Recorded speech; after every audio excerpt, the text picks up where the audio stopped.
My advice, run.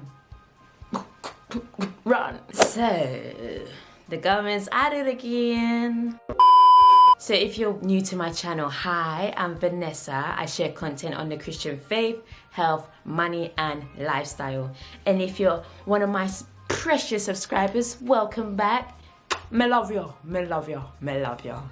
But guys, there's been changes to the shared ownership scheme, and I just wanted to go through them, but more importantly, be aware, because you don't want to get trapped. So let's get straight into it. So I want to start off with what the rules were before. 1, the minimum you can purchase on a property is 25%. So if you're going to buy a property that's, let's use an easy sum so we can get through £100,000 for the 100%, you needed to be willing to buy £25,000 of that property initially that you can get a mortgage on if needed. They've changed the rules now. 2, you can only staircase 3 times, meaning once you've purchased the property in terms of the 25%, you can go up in increments by 25%, or 25%, 25% to earn 100%. But you can only do it 3 times in terms of buying the overall property. You can't just do 10% every year and do that. You couldn't do that. These are the old rules, by the way. So now, the new rules. They've brought in a new rule, yeah?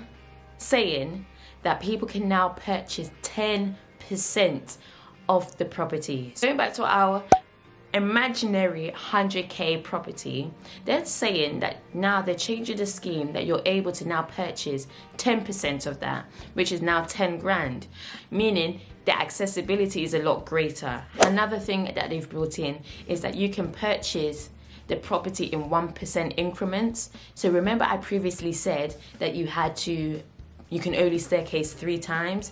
Now they're saying you can purchase 1% at a time as you go along. The only issue, which are big issues, are 1, mortgage lenders are not caught up to that. They are already, the restriction on shared ownership mortgages are very limited. There's only about 4 or 5 banks who are even willing to even consider it already. On top of that, you've got, they're not going to give you a mortgage for probably just 10 grand. They don't make money. Banks make their money from interest repayments. That's where they benefit from. If they're doing chicken change mortgages, or you only own a little percentage, what's the point?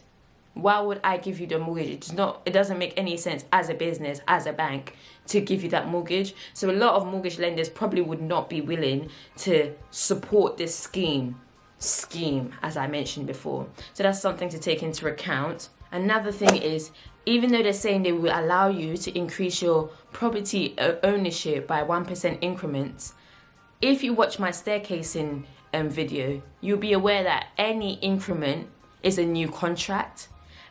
So you're trying to say that every time I want to increase my ownership of a property, I would need a solicitor.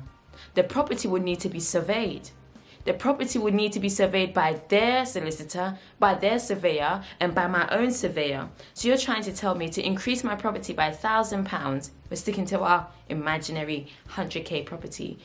I'm going to fork out probably about I'm going to fork out at least £2,000 to buy £1,000 worth of a property. Don't make no sense. So think about it. That's something to take into account. My advice, run. Run. Run. Avoid it, because you don't own anything until you own 100% of it. And then the added layer is most properties, shared ownership properties, are leaseholds. So even though you own 100%, you don't own anything really.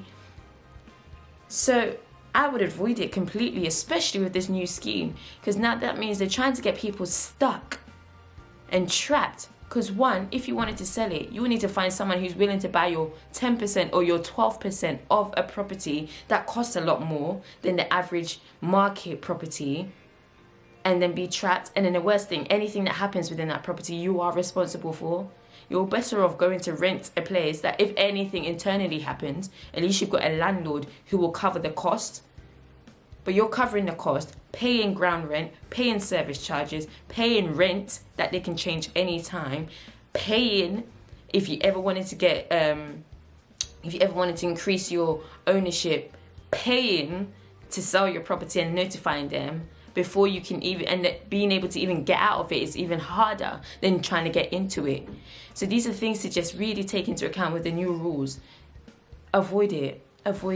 So I think, someone asked me, what would I do if I could go back? First thing is, I will only possibly go on a shared ownership scheme if I'm buying at least 50%, with the aim to buy the other 50% in the next 5 years. So I need to have a plan to be able to buy the other 50% in the next 5 years.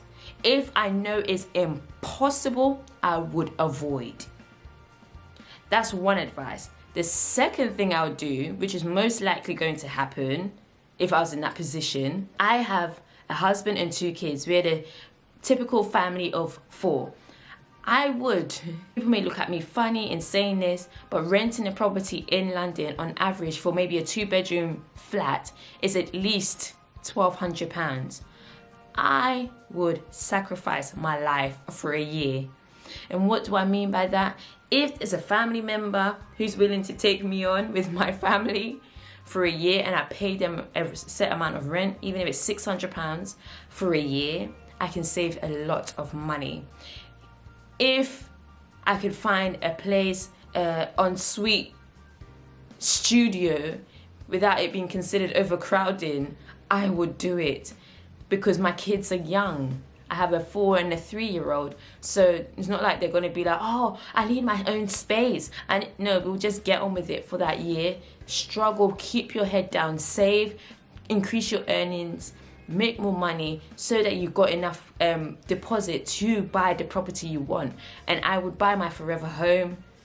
And when I say forever home, I mean forever home for at least 10 years, being able to live there comfortably for 10 years without the itch to need to move on or the itch of feeling overcrowded or anything like that. So I hope this video helps you. Don't forget to like, share and subscribe and put your notification button on. See ya. Bye.